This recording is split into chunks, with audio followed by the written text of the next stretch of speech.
आज हम लोग पढ़ेंगे महात्मा गांधी जी और उनके प्रारंभिक आंदोलन। महात्मा गांधी जी के बारे में संपूर्ण जीवन परिचय पढ़ेंगे। उनके द्वारा क्या पढ़ेंगे, किए गए कार्य, क्या क्या उनके द्वारा कार्य किए गए हैं। ठीक, तो पहला हम लोग पढ़ते हैं महात्मा गांधी जी का जन्म कहाँ हुआ था। महात्मा गांधी जी का जन्म 2 अक्टूबर 1869 को कहाँ पर हुआ था? पोरबंदर, गुजरात में हुआ था। ठीक, तो महात्मा गांधी जी के पिता का नाम क्या था? करमचंद गांधी था। ठीक, महात्मा गांधी के पिता का नाम क्या था? करमचंद गांधी था। और महात्मा गांधी पत्नी नाम, माता का नाम क्या था? महात्मा गांधी की माता का नाम क्या था? पुतली बाई। क्या नाम था? पुतली बाई। और महात्मा गांधी की जो पत्नी थे उनका नाम क्या था? कस्तूरबा गांधी। ठीक, जब महात्मा गांधी मात्र 13.5 वर्ष के थे, जब महात्मा गांधी मात्र 13.5 वर्ष के थे तो उनकी शादी क्या होता है? 14 वर्षीय महात्मा गांधी थे 13.5 वर्ष के, उनकी शादी क्या होती है? 14 वर्षीय कस्तूरबा गांधी के साथ क्या होता है? करा दिया जाता है। किसके साथ? कस्तूरबा गांधी के साथ। तो महात्मा गांधी की पत्नी का नाम क्या था? कस्तूरबा गांधी। महात्मा गांधी का पूरा नाम क्या था? मोहनदास करमचंद गांधी था। ठीक, तो महात्मा गांधी सन 1883 ईस्वी में महात्मा गांधी जी जब मात्र 13.5 वर्ष के थे, इनकी शादी क्या होता है? इनका विवाह कस्तूरबा गांधी साथ क्या होता है? करा दिया था। किसका शादी? महात्मा गांधी की शादी करा दिया जाता है। फिर क्या होता है? इनकी एक संतान पैदा होती है। क्या होती है? एक लड़की पैदा होती है। क्या होती है? वह 2-3 महीने बाद क्या होती है? उसकी मृत्यु हो जाती है। फिर क्या होता है? कुछ क्या होते हैं? इनके पुनः 4 संतान पैदा होते हैं। पहला नाम क्या था? हरिलाल। क्या नाम था? हरिलाल। दूसरा मणिलाल गांधी। फिर उसके बाद रामदास गांधी, उसके बाद देवदास गांधी। ये चारों क्या थे? महात्मा गांधी के पुत्र थे, बेटे थे। ठीक, फिर 1888 में होता क्या है? महात्मा गांधी अपने परिवार वालों से परमिशन लेकर के, आज्ञा लेकर के, अनुमति लेकर के क्या होता है? लंदन में कानून की पढ़ाई करने के लिए निकल जाते हैं। लंदन में अर्थात ब्रिटेन में।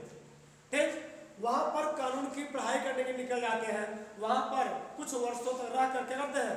कानून की पढ़ाई करते हैं तथा बैरिस्टर बनने के लिए, कानून का ज्ञाता बनने के लिए क्या होता है? वे इंग्लैंड चले गए। कहाँ चले गए? इंग्लैंड चले जाते हैं। तो कानून की पढ़ाई पढ़ने के लिए महात्मा गांधी कहाँ गए थे? लंदन गए थे। और बैरिस्टर बनने के लिए कहाँ गए थे? वो इंग्लैंड गए। कहाँ गए थे? इंग्लैंड में। लंदन ब्रिटेन में ही पड़ता है। ठीक, और 1881 में होता क्या है? इनकी माता का देहांत हो जाता है और किसी कारणवश क्या होता है? ये पुनः भारत वापस लौट आते हैं। कब? 1881 में ये भारत वापस लौट आते हैं। कौन आते हैं? महात्मा गांधी। फिर क्या होता है? सन 1883 में जब महात्मा गांधी मात्र 24 वर्ष के थे, 24 वर्ष की आयु में गुजरात के ही एक व्यापारी थे। कौन थे? गुजरात के ही एक व्यापारी थे। उनका नाम क्या था? अब्दुल्ला के मुकदमा की पैरवी के लिए क्या होता है? महात्मा गांधी कहाँ जाते हैं? दक्षिण अफ्रीका जाते। कहाँ जाते हैं? अब्दुल्ला नामक एक व्यापारी के मुकदमे के पैरवी के लिए महात्मा गांधी कहाँ जाते हैं? दक्षिण अफ्रीका जाते हैं।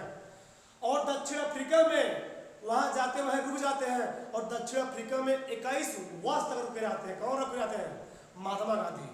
ठीक, वही कहा गया है 24 वर्ष की आयु में एक भारतीय अब्दुल्ला के मुकदमे के पैरवी के लिए दक्षिण अफ्रीका पहुंचे और 21 वर्ष दक्षिण अफ्रीका में बिताने के बाद 1915 में 21 वर्ष तक दक्षिण अफ्रीका में बिताने के बाद 1915 में महात्मा गांधी पुनः अपने गुरु गोपाल कृष्ण गोखले के कहने पर पुनः भारत वापस आते हैं।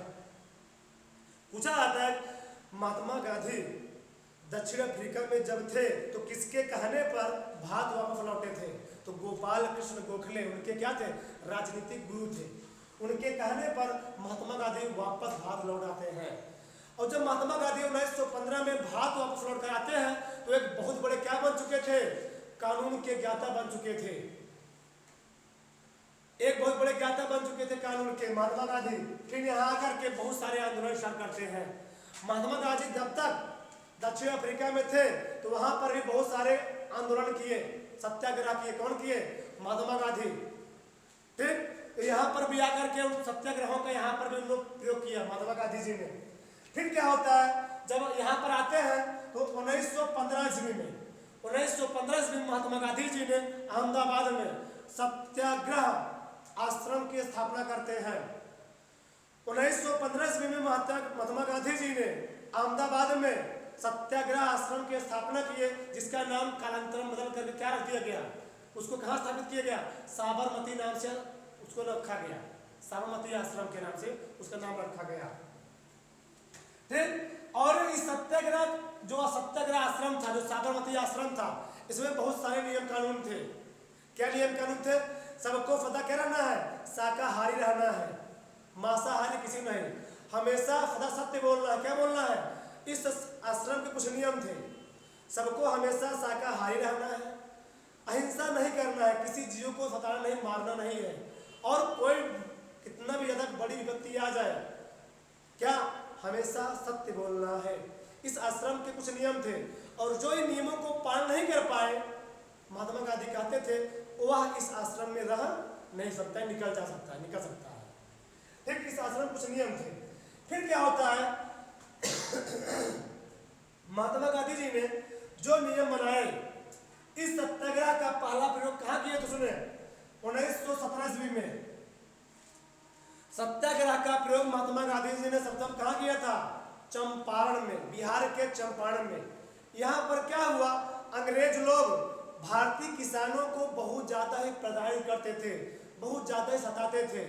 उनसे बिहार में चंपारण में, बिहार के चंपारण स्थान पर, वहां पर अंग्रेज लोग किसानों से जबरदस्ती खाद्य फसलों की पैदावार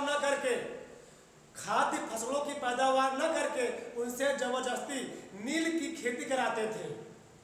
क्या करते थे, नील की खेती कराते थे। इससे क्या होता था, उनको बहुत ज्यादा लाभ होता था, प्रॉफिट होता। किससे होता था, अंग्रेजों को। इसलिए वहां का बिहार के चंपारण में किसानों की स्थिति क्या होती गई, एकदम दयनीय होती गई, एकदम बहुत खराब होती गई। इन चीजों को देखते हुए महात्मा गांधी जी ने क्या किया, बिहार के चंपारण में एक बहुत बड़ा आंदोलन कर दिया, और देखते देखते हो गया क्या, महात्मा गांधी संपूर्ण देश में उस आंदोलन में एक बहुत बड़ा क्या बन गए, राजनेता बन गए। अब पूरा देश उनको फॉलो करने लगा, किसको, महात्मा गांधी जी को। ठीक, फिर क्या होता है, सर्वप्रथम रविन्द्रनाथ टैगोर ने महात्मा गांधी जी को महात्मा नाम से संबोधित किया। पूछा था कि महात्मा गांधी जी को सर्वप्रथम महात्मा नाम से किसने संबोधित किया था, तो रविन्द्रनाथ टैगोर ने, जिसने राष्ट्रगान लिखा हुआ है, जन गण मन अधिनायक जय है। तो महात्मा गांधी जी को महात्मा नाम से सर्वप्रथम किसने संबोधित किया था, रविन्द्रनाथ टैगोर ने। और सुभाष चंद्र बोस ने महात्मा गांधी जी को पूरे भारत देश का राष्ट्रपिता के नाम से संबोधित किए, राष्ट्रपिता कह करके क्या किए, उनको संबोधित किए। ठीक, फिर क्या होता है, गांधी जी ने 1920 में रोलेट एक्ट और जलियांवाला बाग हत्याकांड, हम लोग जानते हैं क्या होता है। रोलेट एक्ट 19 मार्च 1919 को आता है। रोलेट एक्ट क्या था, अंग्रेज लोग अपने भारत में जो भी क्रांतिकारी थे, जो भी कुछ क्रांतियां करते थे, जो भी कुछ स्पीच देते थे, लोग एकत्रित होते थे, जो भी कुछ स्पीच भाषण देते थे क्रांतिकारी लोग, उनको अंग्रेज लोग बिना मुकदमा चलाए, बिना कुछ किए उनको क्या करते थे, गिरफ्तार कर लेते थे। किसको, अंग्रेज लोग क्रांतिकारियों को बिना मुकदमा चलाए, बिना किसी अपराध के उनको गिरफ्तार करके जेल बंद कर देते थे। कौन, अंग्रेज लोग। ये रोलेट एक्ट का था, और रोलेट एक्ट को महात्मा गांधी जी ने क्या कहा, काला कानून नाम से संबोधित किया। फिर क्या होता है, 13 अप्रैल 1919 ईस्वी को पंजाब के जलियांवाला बाग हत्याकांड क्या होता है, वहां पर एक बहुत बड़ा कांड होता है, जलियांवाला बाग हत्याकांड। कब हुआ, 13 अप्रैल 1919 ईस्वी को। वहां पर बेकसूर निर्विरोध हजारों लोग मारे गए। वहां पर क्या होता है, बहुत सारे लोग मारे जाते हैं। इससे देश में क्या होती है, एक बहुत बड़ी अशांति फैल जाती है, और सभी क्रांतिकारी बहुत बड़े बड़े योजना बनाने लगते हैं। ठीक, वहां पर जनरल डायर ने क्या किया, 13 मिनट तक लगातार अंधाधुंध गोलियां चलवाई। वहां पर बेकसूर हजारों लोग मारे गए। फिर उधम सिंह ने जनरल डायर को क्या किया, लंदन में घुस कर उनको क्या किया, सामने से गोली मार दिया। किसने मार दिया, उधम सिंह ने जनरल डायर को। फिर क्या होता है, रोलेट एक्ट और जलियांवाला बाग हत्याकांड के विरोध में महात्मा गांधी जी ने क्या किया, ठीक, विरोध में असहयोग आंदोलन क्या किया, आरंभ किया, असहयोग आंदोलन आरंभ किए। फिर क्या होता है, 5 फरवरी 1922 ईस्वी को 5 फरवरी 1922 ईस्वी को गोरखपुर में एक स्टेशन पड़ता है, उसका नाम है चौरी चौरा स्टेशन, ठीक, देवरिया स्टेशन, उसके पास में क्या है, चौरी चौरा स्थान है। वहां पर क्या होता है, कुछ क्रांतिकारी जा करके थाने में आग लगा देते हैं। वहां भी अंग्रेज लोग बहुत बड़ी गलती किए थे, ठीक, वहां पर कुछ क्रांतिकारी जाकर थाने में आग लगा देते हैं और थाने में 22 जवान अंग्रेज के और एक थानेदार क्या होता है, जिंदा जल जाता है, ठीक। फिर क्या होता है, इस चौरी चौरा कांड को देखते हुए महात्मा गांधी जी ने क्या किया, असहयोग आंदोलन को वापस ले लिया। तो पूछा आता है, महात्मा गांधी जी ने असहयोग आंदोलन क्यों वापस ले लिया, तो चौरी चौरा कांड को देख कर के। चौरी चौरा कांड कब हुआ, 5 फरवरी 1922 ईस्वी को, और महात्मा गांधी जी ने 11 फरवरी 1922 ईस्वी को चौरी चौरा कांड क्या किए, असहयोग आंदोलन वापस ले लेते हैं। फिर क्या होता है, जलियांवाला बाग हत्याकांड के विरोध में, जलियांवाला बाग हत्याकांड के विरोध में अंग्रेजों ने महात्मा गांधी जी को एक उपाधि से सम्मानित किया था, कैसर-ए-हिंद की उपाधि से। किससे, कैसर-ए-हिंद की उपाधि से उनको सम्मानित किया गया था, अंग्रेजों ने सम्मानित किया था। गांधी जी ने क्या किया, उनके सम्मान को वापस कर दिया। तो पूछा आता है, महात्मा गांधी जी ने किस कांड के बाद कैसर-ए-हिंद को उपाधि को लौटा दिया, तो जलियांवाला बाग हत्याकांड के बाद। फिर गांधी जी ने 1919 ईस्वी में यंग इंडिया नवजीवन तथा 1933 ईस्वी में हरिजन पत्रिका का संपादन किए थे। पहला पत्रिका कौन था, यंग इंडिया, दूसरा क्या था, कौन था, नवजीवन पत्रिका, और क्या था, हरिजन पत्रिका का संपादन किसने किया था, महात्मा गांधी जी ने किया था। फिर क्या होता है, 1924 ईस्वी में एकमात्र बेलगाम अधिवेशन में महात्मा गांधी क्या होते हैं, पार्टिसिपेट करते हैं। पूछा आता है, महात्मा गांधी जी ने कांग्रेस के किस अधिवेशन में पार्टिसिपेट किए थे, तो बेलग्राम अधिवेशन में। बेलग्राम अधिवेशन में कब हुआ था, 1924 ईस्वी में। तो महात्मा गांधी जी ने 1924 ईस्वी में कांग्रेस के बेलग्राम अधिवेशन में क्या किए थे, पार्टिसिपेट किए थे, भागीदारी लिए थे। और हम लोग जानते हैं 3 गोलमेज सम्मेलन हुए, कितने, 3 गोलमेज सम्मेलन हुए हैं, और तीनों गोलमेज सम्मेलन कहाँ हुए हैं, लंदन में। पहला गोलमेज सम्मेलन कब हुआ था, 1930 में, दूसरा कब हुआ था, 1931 में, और तीसरा कब हुआ था, 1932 में। और तीनों गोलमेज सम्मेलन के समय इंग्लैंड का जो प्रधानमंत्री था वो जेम्स रैमजे मैकडोनाल्ड था। कौन था, जेम्स रैमजे मैकडोनाल्ड था। और कहा जाता है कि तीनों गोलमेज सम्मेलनों में भारत की तरफ से किसने पार्टिसिपेट किया था, तो डॉक्टर भीमराव अम्बेडकर ने। किसने, डॉक्टर भीमराव अम्बेडकर ने। और महात्मा गांधी जी ने किस गोलमेज सम्मेलन में पार्टिसिपेट किए थे, तो दूसरे गोलमेज सम्मेलन में 1931 में महात्मा गांधी जी ने क्या किया था, दूसरे गोलमेज सम्मेलन में पार्टिसिपेट किए थे। फिर अंग्रेज लोग क्या होता है, महात्मा गांधी जी ने अंग्रेजों के सामने कुछ प्रस्ताव रखे। उसमें मोतीलाल नेहरू भी थे, पंडित जवाहरलाल नेहरू भी थे, सरदार वल्लभ भाई पटेल भी थे। वो अंग्रेजों के पार्लियामेंट में उनके सामने कुछ प्रस्ताव रखे कि आप हमको स्वाधीनता दीजिए, हमको स्वतंत्रता दीजिए, लेकिन अंग्रेज लोग मानने तैयार कहाँ थे। फिर क्या हुआ, गांधी जी ने अंग्रेजों द्वारा कोई उत्तर न मिलने पर 31 दिसंबर 1929 ईस्वी को 31 दिसंबर 1929 ईस्वी को लाहौर तब भारत के अंडर था। 31 दिसंबर 1929 ईस्वी को लाहौर में रावी नदी के तट पर रात 12 बजे क्या किया, हमारे क्रांतिकारियों ने क्या किया, वहां पर झंडा फहराए।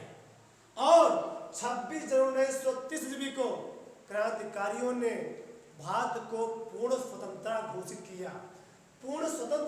किया। और पूर्ण स्वतंत्रता दिवस मनाया। कहा जाता है कि भारतीयों ने पहला पूर्ण स्वतंत्रता दिवस कब मनाया था? 26 जनवरी 1930 ईस्वी को। इसीलिए हम लोग 26 जनवरी 1950 ईस्वी को हमारा देश क्या होता है? गणतंत्र होता है, क्योंकि 26 जनवरी के दिन ही हमने पूर्ण स्वतंत्रता दिवस मनाया था। इसीलिए 26 जनवरी को ही गणतंत्र दिवस प्रत्येक वर्ष मनाया जाता है। यही रीजन है। आगे गांधी जी ने 12 मार्च 1930 ईस्वी को, अब क्या होता है? अंग्रेज लोग भारतीयों से, हम लोग जानते हैं पूरे भारत में पूरे 60% जितना भी नमक का उत्पादन किया जाता है, पूरे भारत में बात किया जाए, उस 60% नमक का उत्पादन सिर्फ और सिर्फ गुजरात राज्य में किया जाता है। क्योंकि हम लोग जानते हैं गुजरात भारत एक ऐसा राज्य है जो समुद्र तटीय इलाकों से सटा हुआ बहुत लंबा एरिया घेरता। कौन? समुद्र तटीय से कौन? गुजरात। यहाँ पर नमक का 60% उत्पादन भारत में किया जाता है। गुजरात राज्य भारत एक ऐसा राज्य है जहाँ पर पूरे भारत का 60% नमक उत्पादन किया जाता है। यहाँ पर क्या किया गया था? यहाँ पर ही गुजरात में डांडी नमक स्थान था। वहाँ पर नमक अंग्रेज लोग भारतीयों से जबरदस्ती नमक पैदावार कराते, उसे नमक बनवाते और उस नमक को विदेशों में सप्लाई करते और उनको बहुत ज्यादा आमदनी होता था। किसको? अंग्रेजों को। गांधी जी ने इसका विरोध किया और अहमदाबाद से गांधी जी ने क्या किया? दांडी के लिए पैदल यात्रा किया अपने 78 अनुयायियों के साथ। 12 मार्च 1930 ईस्वी को अपने 78 अनुयायियों के साथ गांधी जी ने क्या किया? अहमदाबाद से दांडी तक पैदल यात्रा किए और जाकर के 6 अप्रैल 1930 ईस्वी को वहां पहुंचे। कहां पहुंचे? दांडी नामक स्थान पर। वहां पर हजारों की संख्या थी। वहां पर 1.5 से 2 लाख लोग इकट्ठा हुए थे। 1.5 से 2 लाख वहां पर लोग इकट्ठा हुए थे और गांधी जी ने वहां क्या किया? खुद नमक बना करके नमक कानून को तोड़ दिया और कहा कि आज से भारतीय लोग स्वयं नमक बनाएंगे, दूसरे का नमक नहीं खाएंगे। हम स्वयं नमक को उत्पादन करेंगे, स्वयं नमक खाएंगे, अंग्रेजों द्वारा बनाए हुए नमक को नहीं खाएंगे। ये था नमक कानून। और वहां पर गांधी जी ने और उनके अनुयायियों ने स्वयं नमक बना करके नमक कानून क्या किए? तोड़े। और वहां पर क्या होता है? अंग्रेज लोग बहुत बड़ा अत्याचार करते हैं। वहां पर क्या होता है? एक बहुत बड़ा वहां पर लाठी चार्ज होता है। वहां पर बहुत सारे लोग मारे जाते हैं और बहुत सारे लोग, 1000 लोगों को बंदी बना लिया जाता है, जेल बंद कर दिया जाता है। फिर क्या होता है? गांधी इरविन समझौता कब हुआ था? 5 मार्च 1931 ईस्वी को गांधी इरविन समझौता होता है। कब होता है? 5 मार्च 1931 ईस्वी को। फिर 7 अप्रैल 1934 ईस्वी को गांधी जी ने सविनय अवज्ञा आंदोलन समाप्त किए। गांधी जी ने क्या किया? सविनय अवज्ञा आंदोलन समाप्त कर दिए कि अब अंग्रेज लोग सविनय से, प्रार्थना करने से मानने वाले नहीं हैं। ये लोग ऐसे नहीं मानेंगे। ठीक, तो गांधी जी ने क्या किया? 8 अगस्त 1942 ईस्वी को 8 अगस्त 1942 ईस्वी को गांधी जी ने मुंबई में, महाराष्ट्र में क्या किया? वहां पर एक पार्क में करो या मरो का नारा दे दिया। अब अंग्रेज लोग भागेंगे नहीं, अब हमको क्या करना है? वहां पर उन्होंने क्या किया? करो या मरो। अब या तो वही लोग रहेंगे या तो हम ही लोग रहेंगे। उन्होंने नारा दे दिया करो या मरो का। तो कहा जाता है कि महात्मा गांधी जी ने करो या मरो का नारा कब दिया था? भारत छोड़ो आंदोलन के समय। कब? 8 अगस्त 1942 ईस्वी को। और जैसे ही महात्मा गांधी जी ने 8 अगस्त 1942 ईस्वी को करो या मरो का नारा दिया, लगभग ग्वालियर में दिखा दिए थे। ग्वालियर में वहां पर करो मरो नारा देते हैं और 9 अगस्त अगले ही दिन महात्मा गांधी जी को गिरफ्तार कर लिया जाता है, उनको जेल बंद कर दिया जाता है। तो अंग्रेज लोग बहुत ज्यादा अत्याचार किए। फिर क्या होता है? गोपाल कृष्ण गोखले, जो महात्मा गांधी क्या थे? राजनीतिक गुरु थे। कहा जाता है कि महात्मा गांधी जी के राजनीतिक गुरु कौन थे? तो गोपाल कृष्ण गोखले थे। फिर गांधी जी की हत्या शाम के समय, वो वंदना करने के लिए जा रहे होते हैं। शाम के समय 30 जनवरी 1948 ईस्वी को क्या होता है? नाथूराम गोडसे द्वारा क्या किया जाता है? इनकी एक हत्या कर दिया जाता है। ये भी एक बहुत बड़ा क्या था? फतरंग था। एक बहुत बड़ा खेल था। लोग क्या था, यहाँ पर बहुत बड़ा लोग बहुत मिले हुए थे, बहुत सारे लोग मिले हुए थे। तो क्या होता है, ये लोग मिल करके नाथूराम गोडसे ने क्या किया, 30 जनों ने 28 को महात्मा गांधी जी क्या किया, हत्या कर दिया। तो इस समय इससे क्या होता है, अपना देश एक बहुत बड़े राष्ट्रपिता क्या करता है, खो देता है। जय हिंद, जय भारत।